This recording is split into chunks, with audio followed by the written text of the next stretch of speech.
Hello everyone! Magandang araw po sa inyong lahat. Welcome back sa aming YouTube channel, Farm TV Realty Lopez. This is Luis, even one of your site locators today. At ngayong araw po ay nandito tayo sa bayan ng Atimonan, Quezon. Meron po tayong property sa site na may sukat or lawak na 1.3 hectares o hektarya. So ang property po ay mula sa National Road, may mga 5 kilometers po ang layo, and from the barangay road to the property may mga, let's say, 5 to 7 minutes na lakaran po. So itong property is OCT title and solo title po siya. Kung makikita niyo po, may mga mahogany dyan. Ayun po yung pinaka-boundary ng property. Sabi sa akin ay may nakapalibot na mahogany sa property.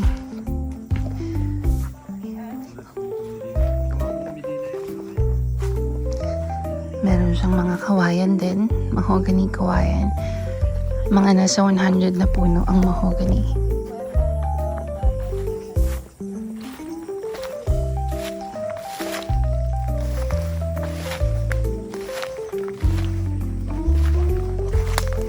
Ayan, may mga mahogany siya. Ayan, mahogany. Dito banda ay may mga kawayan.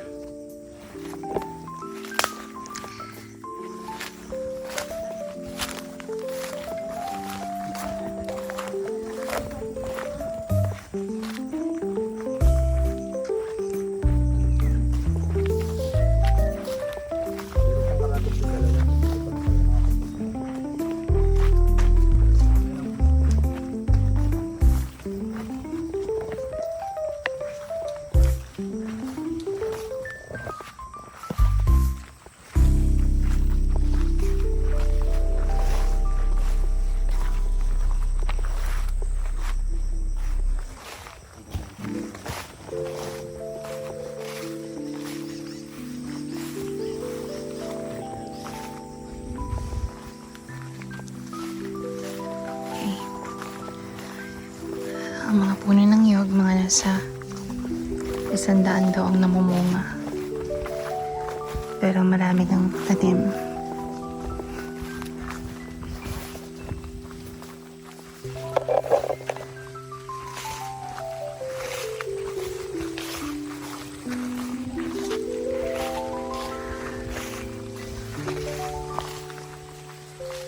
Ay, ito ba yung lansones?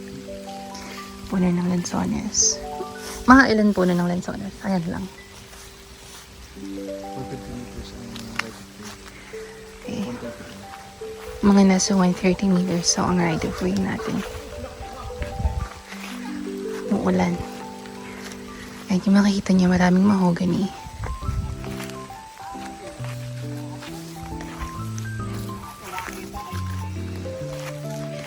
Ito yung mga niyog.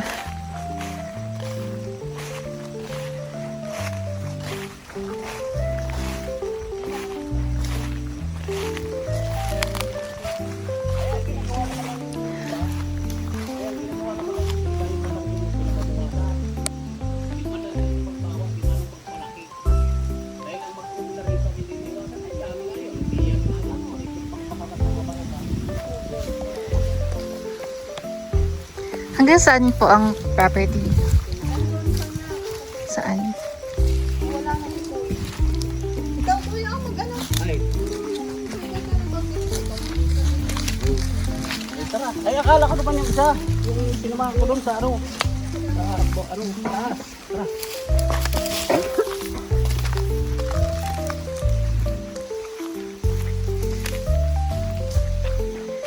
Medyo may pagkaslant lang yung property ng konti. I mean, may mga flat, meron din mga slopey na part.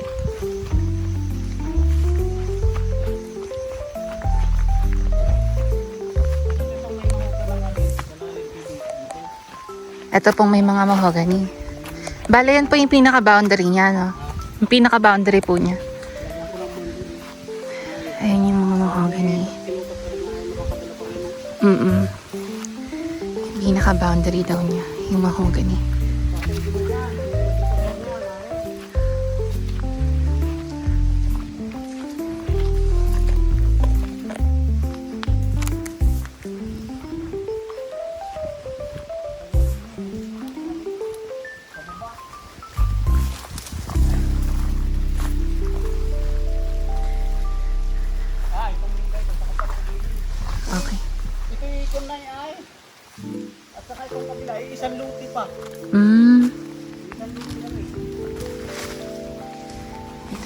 diba? Yung mga niyog. May mga bunga na rin.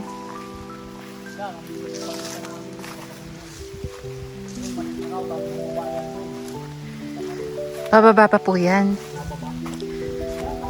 Meron ding mga saging.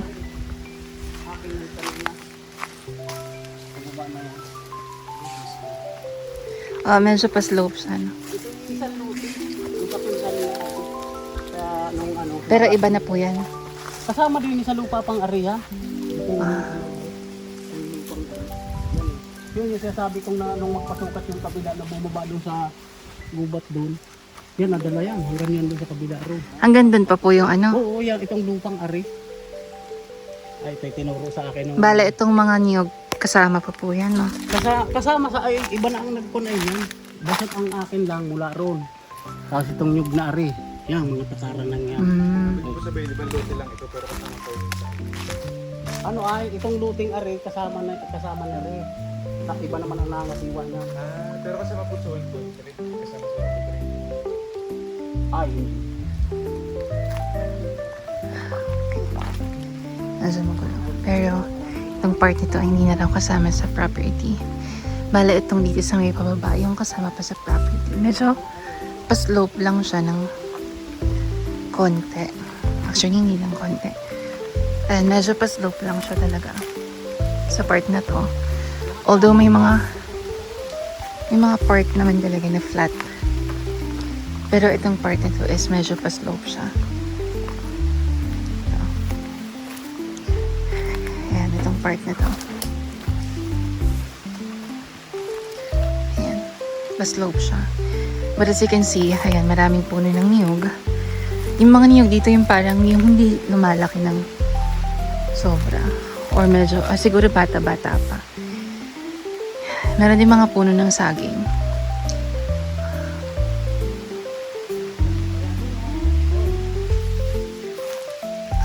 Doon pa daw, papunta pa daw doon ang property natin. Ayan, dito lang siya medyo pa-slope. Ito kasing part nito is medyo may kataasan. Pero flat yung daan. Dito naman pa-slope. Ganyan ang property natin. Again guys, ito pong property is OCT and solo title po siya.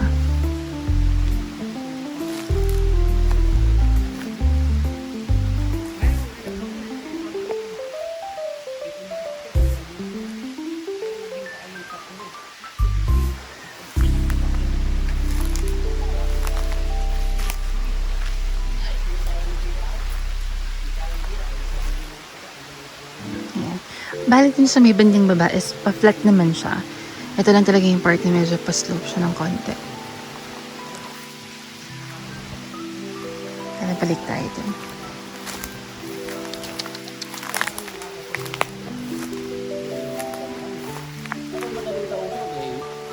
Kanila yung lupa, aking mga naman hindi, mga mahal yan. Kaya walang laman.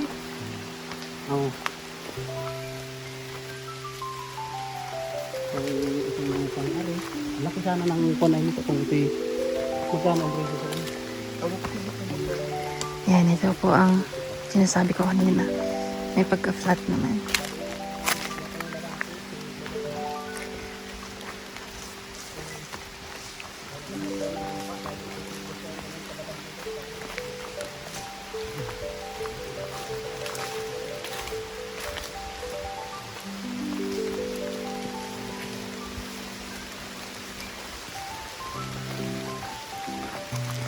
Umuulan na. Hindi nagkahit tayo.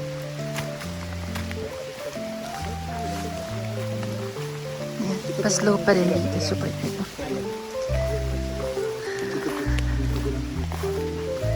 Ayan, basta, like what I mentioned earlier, itong mga mahogany, yung pinaka-boundary ng property. Bale, tinaniman daw talaga nung nangangasiwa dito yung property ng mga mahogany.